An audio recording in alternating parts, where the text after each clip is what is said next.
Kasalukuyan nang ipinatutupad ang pagtaas sa sahod ng mga empleyado ng gobyerno matapos simulan ng Department of Budget and Management o DBM ang pagpapalabas ng pondo para sa nasabing layunin.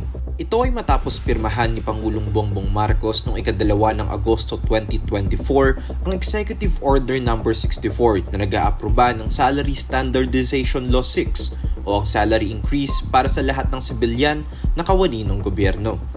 Nakapaglabas na ang DBM ng may kabuang 31.93 bilyong pisong pondo para sa 257 na mga departamento at ahensya noong ika-10 ng Setyembre 2024. Nasa 58 naman ang kasalukuyang pinoproseso. Ayon kay DBM Secretary Mina Pangandaman, ginagawa ng ahensya ang makakaya nito upang maipalabas ang budget sa lahat ng ahensya sa lalong madaling panahon dahil aniya, ito ay ang pinakihintay ng mga kawani ng gobyerno.